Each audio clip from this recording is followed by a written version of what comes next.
Hello guys, you're welcome back to my channel. This is Sima's Stitches, and on today's tutorial I'm going to be teaching you how to make this Caribbean gown that you have here. So it's a very simple gown. I want you to follow the procedure. So for being the first to leave a comment on my previous video, I'm sending a shout out to NB Cutting and Stitching.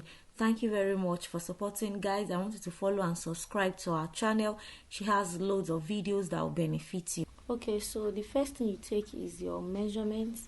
You take your shoulder measurements, that is your shoulder to shoulder measurement, and then on it you take your 1 inch slope from the shoulder line, and then you take your armhole measurement. After this, you take all the length measurements for your clients. You have the shoulder to bust point, shoulder to under bust, shoulder to natural curve. So the first step I'm taking is to take the upper part of this 3-tier gown. So I'm taking the first part. This upper part, I'm going to be cutting it twice because there's an overlap at the front. So I'm marking this now.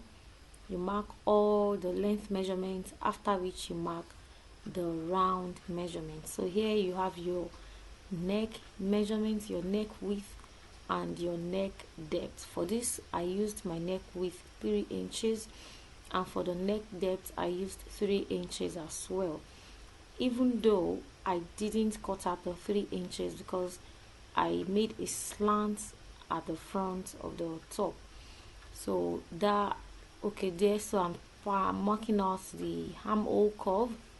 For the front I came in by 1 inch to give me the armhole side. Yes, so you take your bust measurement. My client's bust is 40 divided by 410, so I added 1 inch because the fabric stretches a bit, so just about 1 inch allowances that I added to each of the round measurements.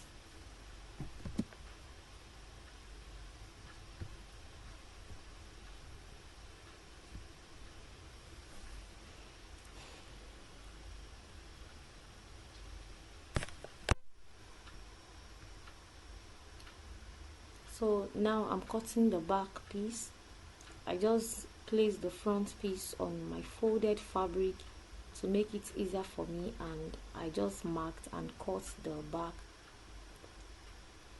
So I'm cutting the back armhole first so that there won't be error, and after which I cut out the shoulder slope, and then I notched the center and I marked the neck depth, indicating where my neck depth will be from. So for this back, that's my zip allowance. For this back I did something. I made the back to have an opening like a keyhole. So but instead of it being round, it's in form of a triangle.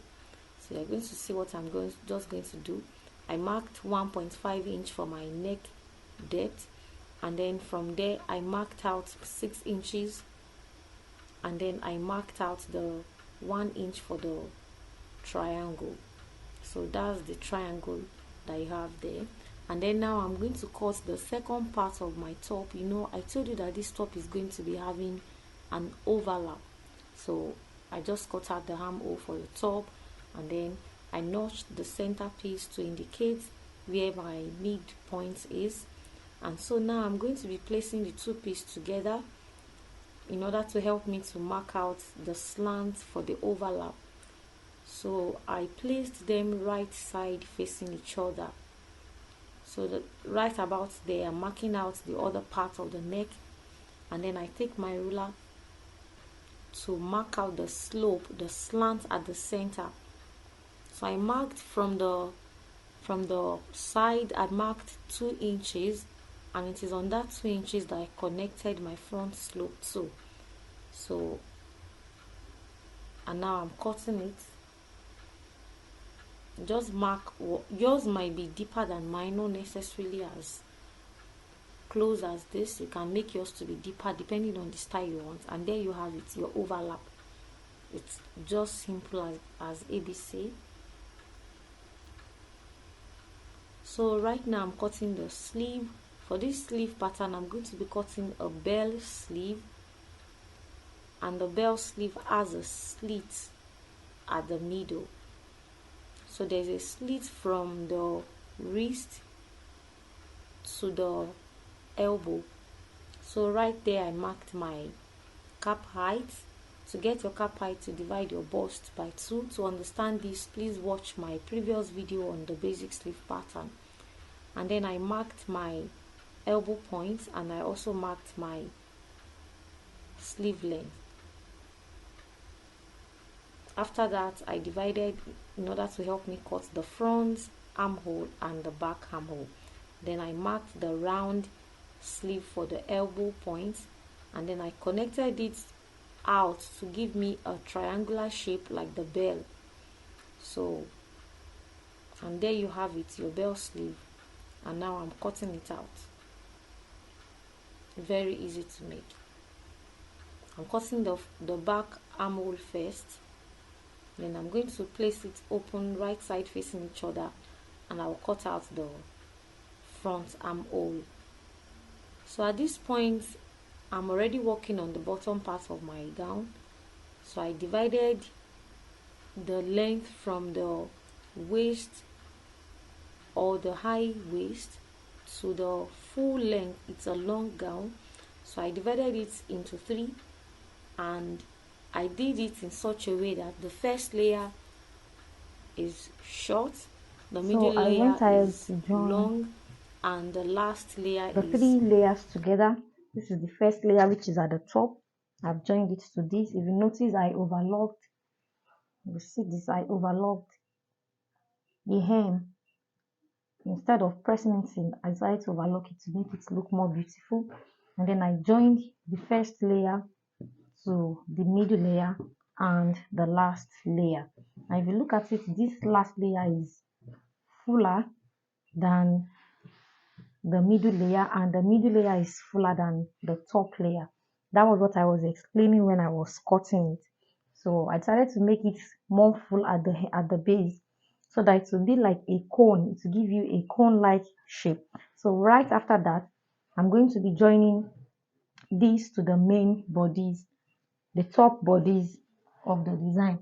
So I went ahead to join the front piece together. Here is the front piece. So this is what it looks like. This is the overlap right here.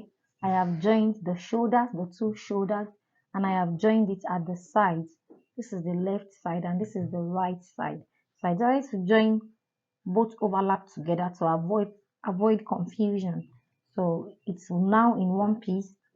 The overlap front is open, but it is in one piece. That is just one piece for the front. So the same thing I did for the back. Here is my back piece all together, leaving my seam allowance at the center.